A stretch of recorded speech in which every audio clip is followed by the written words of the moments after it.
মুহতারামের কাছ থেকে জেনে নিব। জি মুহতারাম, নামাজ বেহেশতে নামাজ না পড়লে জান্নাতে যাবে কিনা, এর আগে আরেকটা প্রশ্ন আছে, নামাজ ইচ্ছাকৃতভাবে ছেড়ে দিলে মুসলমান থাকবে কিনা। আমরা যদি কোরআন কারীম এবং সহিহ হাদিসের আলোকে চিন্তা করি তাহলে স্বীকার করতে বাধ্য হব যে নামাজ যিনি পড়েন না ইচ্ছা করে তাকে মুসলমান বলে গণ্য করা কোরআন এবং সুন্নাহর আলোকে খুবই কঠিন। এটা অনেক হাদিসে কোরআনের আয়াত ওটা বোঝায়। মুসনাদে আহমদের একটা সহজ ছোট্ট কথা যে সাহাবায়ে কেরামগণ কোন পাপের কারণে মুসলমানকে কাফের মনে করতেন না। মুসলমান পাপ করতে পারে কিন্তু নামাজ তরককারীকে তারা কাফের মনে করতেন।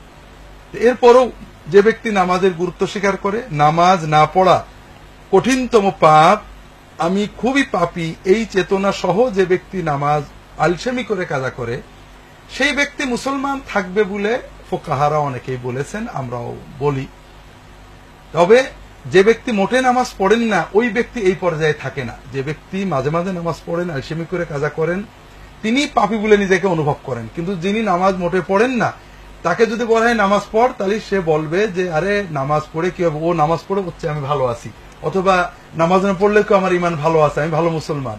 আর নামাজ বাদ দিয়ে ভালো মুসলমান হওয়া যায় এই চিন্তা করলে আর মুসলমান থাকাই যায় না। নামাজ পড়ে নামাজির চেয়ে বেনামাজি কোনোভাবে ভালো হতে পারে এই চিন্তা করলে আর মুসলমান থাকা যায় না। এটা হলো প্রথম বিষয়।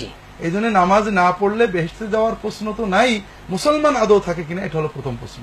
দ্বিতীয় হলো সহিহ হাদিসে রাসূলুল্লাহ সাল্লাল্লাহু আলাইহি ওয়াসাল্লাম বলেছেন, আউয়ালু মা ইউহাসাবু বিহিল আবদু ইয়াউমাল কিয়ামাতিস সালাহ। কিয়ামতের দিন সর্বপ্রথম আল্লাহ তাআলা জিজ্ঞাসা করবেন সালাত সম্পর্কে।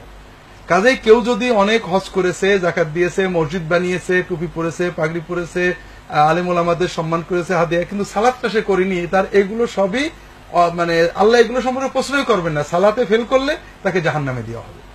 তৃতীয় যে বিষয়টা, সালাতকে আমরা কঠিন করে ফেলেছি। সালাত অনেক কিছু লাগবে, টুপি লাগবে, আকসাফ হওয়া লাগবে, কিন্তু এগুলোতে অপশন আছে, আল্লাহ তাআলা ক্ষমা করবেন, কিন্তু সালাতের হাজিরা ক্ষমা হয় না। এই জন্য সালাত যে কোনো ভাবে হাজিরা দিতে হবে। যদি পাক কাপড় না থাকে নাপাক কাপড়ে, কাপড় না থাকলে উলঙ্গ হয়ে, আর যদি সূরা কেরাত না জানি তাহলে শুধু আল্লাহু আকবার বলে হলো সালাতে ওয়াক্ত মতো হাজিরা দেওয়া আল্লাহ ফরজ করেছেন। কাজেই সালাত বাদ দিয়ে মুসলমান থাকার চিন্তা আমরা পরিহার করার চেষ্টা করি। আল্লাহ হেফাজত করুন। জি মুহতারাম, প্রিয় দর্শক, আমরা সকলেই চেষ্টা করব দৈনন্দিন